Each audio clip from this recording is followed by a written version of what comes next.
ওয়ালাইকুম আসসালাম রহমতুল্লাহ বরাকাতুহু। লোকমান ভাই চাঁদপুর বাংলাদেশ থেকে প্রশ্ন করেছেন যে মসজিদের ইমাম সাহেবকে হুজুর বলে, কেউ কেউ বলে যে হুজুর সাল্লাল্লাহু আলাইহি ওয়াসাল্লাম কি শুধুমাত্র হুজুর বলা যাবে, ইমাম সাহেবকে বলা যাবে না। এটা কোরআন ও হাদিসের আলোকে উত্তর জানতে চেয়েছেন।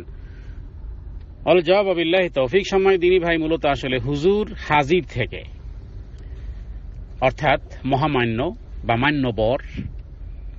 তো এই ক্ষেত্রে মানে হুকুমে হাজির, হুজুর যে শাব্দিক যদি ব্যাখ্যা করা হয় তাহলে হুকুমে হাজির, যার কারণে আগেকালের রাজা বাদশারা যখন কোনো তার ভৃত্যকে ডাকতেন তো হুজুর হুজুর বলতেন। হুজুর বলার অর্থ হলো যে জাহাপানা, আপনি যে নির্দেশ করেছেন, আপনি যে আদেশ করেছেন, সে আদেশ আমি শ্রবণ করলাম এবং আমি হাজির হলাম, মানে হুকুমে হাজির। তো হুজুর মানে হুকুমে হাজির। আর মূলত রাসূলুল্লাহ সাল্লাল্লাহু আলাইহি ওয়াসাল্লামকে হুজুর না বলাই উচিত। হুজুরে পাক সাল্লাল্লাহু আলাইহি ওয়াসাল্লাম এই কথা না বলাই উচিত, বরং বলা উচিত। এবং এই প্রতিশব্দ, এই জাতীয় শব্দ কোন সাহাবায়ে কিরাম তারা ব্যবহার করেননি।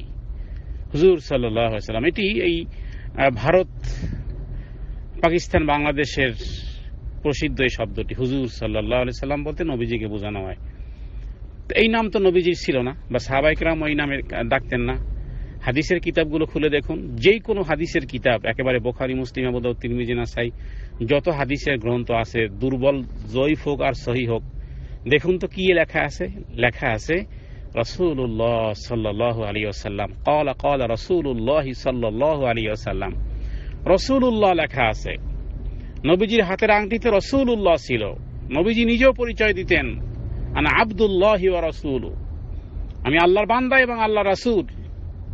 কালিমা লা ইলাহা ইল্লাল্লাহু মুহাম্মাদুর রাসূলুল্লাহ, আশহাদু আল্লা ইলাহা ইল্লাল্লাহ ওয়া আশহাদু আন্না মুহাম্মাদান আবদুহু ওয়া রাসূলুহু।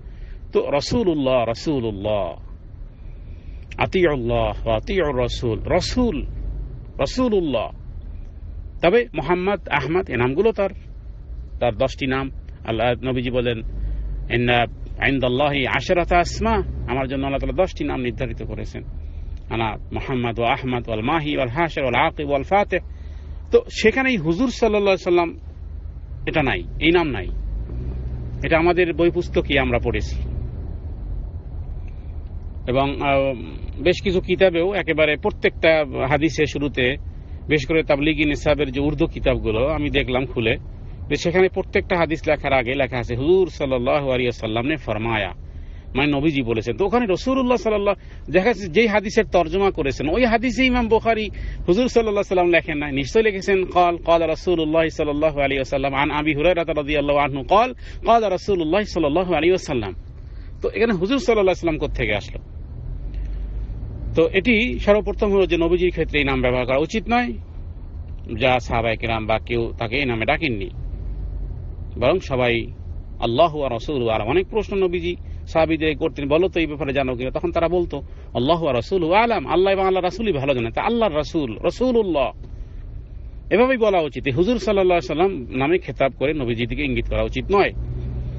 দ্বিতীয় কথা হলো যে স্বাভাবিকভাবে যারা, বিশেষ করে যে সমস্ত ওলামায়ে কেরাম দ্বীনের খেদমত করেন, যেটা বললেন মসজিদের ইমাম সাহেব, বা তাদেরকে হুজুর বলে ডাকার অর্থ শাব্দিক অর্থ নয়, বরং ওই যে হুকুমে হাজির, মানে হুজুর মানেই হলো হুকুমে হাজির। তো এখানে হুজুর বলতে এখানে আসলে মূলত আরবীয় পণ্ডিত অথবা মান্যবর অথবা নেতা অথবা জনাব, এ জাতীয় যারা ধর্মীয় শিক্ষায় শিক্ষিত, এই সমস্ত ব্যক্তিদেরকে সম্মানী ডাক হিসেবে এটি ইসতিলাহি বা পরিভাষা ব্যবহৃত হয় শুধুমাত্র আমাদের এখানে। তো এখানে হুকুমে হাজিরও হয় না, হুকুমে হাজিরের অর্থ নেওয়া হয় না, বরং হুজুর বলতে বোঝানো হয় যে ইনি নিশ্চয়ই আরবিক কোনো ইসলামিক স্কলার্স অথবা আরবিক পণ্ডিত অথবা ওই রকমের হুজুর, যিনি কোরআন হাদিস যার কাছ থেকে কিছু জানা যাবে, মানে পারিভাষিক অর্থে। শাব্দিক অর্থে হুকুমে হাজির, তো শাব্দিক অর্থ নয়, বরং পারিভাষিক ভাবে এভাবে করে বলা হয়। আর নবীজিকে এটা হুজুর বলা হয় না। আর যদি হুকুমে হাজির হয় তাহলে এটা কিভাবে? নবীজি তো দুনিয়াতে নেই, তাকে হুকুমে হাজির মানে কি? তো যাই হোক, এই ক্ষেত্রে এই পারিভাষিক অর্থে ওলামাদেরকে বা আলেমদেরকে, মসজিদের ইমাম সাহেবকে, মুয়াজ্জিনকে হুজুর হুজুর বলে ডাকা হয়। তো এখানে হুজুর বলতে এটি ব্যবহার ঠিক আছে, অসুবিধা নেই। এটা পারিভাষিক মহাওয়ারা বলা যেতে পারে। আরবীয় মহাওয়ারা, বিভিন্ন মহাওয়ারা ছিল যেগুলো লগাতান নয়, বরং পারিভাষিক অর্থ। তো পারিভাষিক অর্থে হুজুর বলা হয়। আর হুজুর বললে বোঝানোই যায় যে নিশ্চয়ই তার মাথায় টুপি আছে, মুখে দাঁড়িয়ে আছে। এরকম লোককেই এই শব্দ দ্বারা আমাদের মাথার মধ্যে তাই তো আসে। তো সুতরাং সমস্যা নাই। আল্লাহু তাআলা আ'লাম। সাল্লাল্লাহু আলা সাইয়্যিদিনা মুহাম্মাদিন নবিয়্যিল উম্মি ওয়া আলিহি ওয়াসাল্লাম।